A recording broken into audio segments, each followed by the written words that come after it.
तो दोस्तों चलिए जानते हैं अब गौतम बुद्ध के अनुसार मन को शांत करने के लिए कौन सी 4 आदतें आपको छोड़नी पड़ेगी। तो चलिए शुरू करते हैं। अगली कहानी, मन में उठ रहे सवालों को कैसे शांत करें, बेचैनी को कैसे शांत करें। इस कहानी में आपको 4 ऐसी आदतों के बारे में बताने वाला हूं जिसे आप अपने जीवन में अपनाकर एक अच्छी जिंदगी जी सकते हैं और अच्छे कामों में अपना जीवन व्यतीत कर सकते हैं। अगर आप इस कहानी को शुरू से लेकर अंत तक पढ़ते हैं तो यहाँ पर बताई गई यह 4 आदतें आपकी पूरी जिंदगी को बदल सकती हैं, जो कि है अगर आप इन 4 आदतों को अपने जीवन में अपना लेते हैं तो फिर आप अपने जीवन को एक खुशहाल जिंदगी में बदल देंगे और फिर आपका मन कभी भी बेचैन नहीं होगा, ना ही उदास रहेगा और ना ही बेफिजूल के कर्मों में व्यस्त रहेगा। ये 4 आदतें छोड़ दो, मन हमेशा शांत रहेगा। एक बार किसी राज्य का राजकुमार महात्मा बुद्ध के पास आता है और वह महात्मा बुद्ध से कहता है, आप हमेशा कहते रहते हैं कि ध्यान करो, लेकिन मेरे लिए ध्यान करना तो दूर की बात है, मैं कुछ समय के लिए अपनी आंखें बंद करके शांति से भी नहीं बैठ पाता हूं। मेरा मन इतना बेचैन है कि यह हर समय कुछ ना कुछ सोचता रहता है। मैं जब भी ध्यान करने बैठता हूं तो मेरे अंदर विचारों का तूफान आने लगता है, लोगों के बारे में सोचकर, अपने जीवन की बीती घटनाओं के बारे में और अपने भविष्य के बारे में, और ऐसी ही ना जाने कितने सारे अजीबोगरीब विचार लगातार मेरे मन में आते रहते हैं। मैं इन्हें रोकने की बहुत कोशिश करता हूं, लेकिन जब मैं इन्हें रोकने में असफल हो जाता हूं तो मैं ध्यान को तोड़कर बैठ जाता हूं। इतनी बातें कहने के बाद वह महात्मा बुद्ध की ओर देखता है और कहता है, बुद्ध, आप मेरी इस समस्या का कोई समाधान बताएं।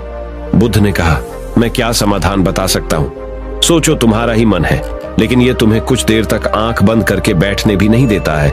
कितना आजाद कर रखा है तुमने इसे। राजकुमार ने कहा, बुद्ध, मैंने बहुत सोचा, लेकिन मुझे अपनी इस समस्या का कोई समाधान समझ नहीं मिला, इसलिए मैं आपकी शरण में आया हूं। अब आप ही कोई रास्ता दिखाएं। बुद्ध ने कुछ देर तक राजकुमार के चेहरे की तरफ बड़े ध्यान से देखा और फिर कहा, ठीक है, तुम ये 4 आदतें छोड़ दो और फिर तुम्हारा मन लगने लगेगा। राजकुमार पूरे ध्यान लगाकर बुद्ध की बातें सुनने लगा। बुद्ध ने कहा, पहली आदत, दूसरों के मन को पढ़ना छोड़ दो। तुम और तुम्हारे जैसे ज्यादातर लोग यही गलती कर रहे हैं कि वो दूसरों की मन की बातों को पढ़ने का प्रयास कर रहे हैं कि अच्छा, सामने वाला मेरे बारे में ऐसा सोच रहा है, और यही एक आदत तुम्हें सबसे ज्यादा बेचैन और परेशान कर रही है। ज्यादातर उत्सवों पर लोग दूसरों के मन की बातों को गलत और नकारात्मक तरीके से ही पढ़ते हैं, जैसे कि लोग अवसर सोचते हैं कि दूसरे लोग उनकी तरक्की से जलते हैं, उसे नीचा दिखाना चाहते हैं, उसे पसंद नहीं करते, उसकी मदद नहीं करना चाहते, और ऐसी ही ना जाने कितनी सारी नकारात्मक बातें ये लोग दूसरों के प्रति अपने अंदर बैठा लेते हैं। फिर उनके बारे में ही सोचते रहते हैं, उनसे बदला लेने के तरीके सोचते रहते हैं, उन्हें नीचा दिखाने के मौके ढूंढते रहते हैं, और दूसरों के प्रति यही नकारात्मक सोच इन्हें दुखी करती है। और फिर ये लोग बेचैनी महसूस करते हैं, इसलिए दूसरे लोग क्या सोच रहे हैं इसका अनुमान लगाना बंद करो। दूसरे लोगों के विचारों को पढ़ने की कोशिश करना बंद करो। अगर पढ़ना ही है तो खुद के विचारों को पढ़ना शुरू करो कि तुम्हारे अंदर क्या चल रहा है।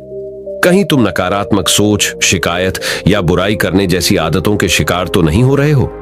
बुद्ध ने कहा, दूसरी आदत ये सोचना कि असफल हो गए हो तो लोग हंसेंगे। हंसने दो, लोगों को असफलता पर हंसना तो लोगों का धर्म है, क्योंकि अगर तुम सफल हो जाते तो यही तो वो लोग हैं जो तुम्हारी तारीफ करते, तुम्हें सम्मान देते, तुम पर गर्व करते।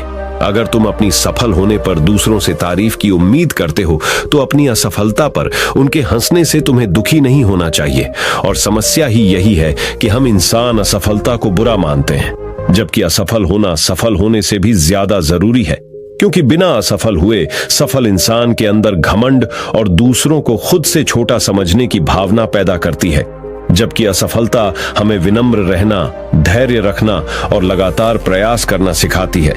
इसलिए असफलता को बुरा मत समझो, और अगर तुम्हारे काम में असफल होने की संभावना नहीं है तो इसका अर्थ है कि तुमने अपना लक्ष्य अपनी क्षमताओं से छोटा बनाया है। और अगर लोग तुम पर हंस नहीं रहे, तुम्हें ताने नहीं मार रहे हैं, तुम्हारी बुराई नहीं कर रहे हैं, तो तुम अंदर से मरे हुए, तुम अपने मानसिक सीमाओं से बाहर जाकर कुछ नया करने का प्रयास नहीं कर रहे हो। क्योंकि असफल भी वही होता है जो कुछ नया करने का प्रयास करता है। और एक बात हमेशा याद रखना, अगर तुम्हारे अंदर असफल होने का साहस नहीं है तो तुम कभी भी बड़ा लक्ष्य हासिल नहीं कर सकते जो तुम करना चाहते हो। इसलिए असफल होने और लोगों के हंसने से डरना बंद कर दो। बुद्ध ने आगे कहा, तीसरी आदत, समय को काटना छोड़ दो। लोगों को लगता है कि वो समय को काट रहे हैं, लेकिन असल में समय हर बार उन्हें काट रहा है। लोगों के द्वारा समय को व्यर्थ के कामों में बर्बाद करने का केवल एक ही कारण है, और वह यह है कि उन्हें लगता है कि उनके पास बहुत समय है, जबकि सच्चाई यह नहीं है, क्योंकि उनसे पहले वाले लोगों को भी यही लगता था कि उनके पास बहुत समय है, लेकिन उन्हें पता नहीं चल पाया कि कब समय बीत गया और उनका बुलावा आ गया। और जब तक उन्हें अपनी गलती का एहसास हुआ तब तक समय उनके हाथ से निकल चुका था। बस पश्चाताप रह गया था कि सारा जीवन व्यर्थ के कामों में बर्बाद कर दिया, और फिर वो चले गए इस दुनिया से बिना खुद को जाने, बिना इस जीवन की सच्चाई को समझे।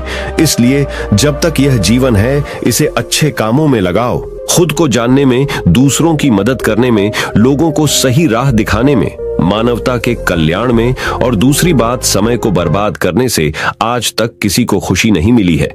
हालांकि समय काटने से तुम्हें क्षणिक खुशी तो महसूस हो सकती है, लेकिन जब तुम्हें होश आता है और तुम देखते हो कि कितना सारा समय बर्बाद किया जा चुका है, तब तुम्हें खुद पर क्रोध आता है और तुम पश्चाताप के भाव से भर जाते हो।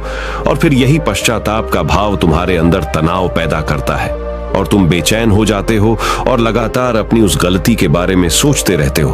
फिर तुम्हारा किसी भी काम में मन नहीं लगता और तुम उदास रहने लगते हो, और यह चक्र लगातार चलता रहता है, जिसकी शुरुआत हुई थी समय को काटने से।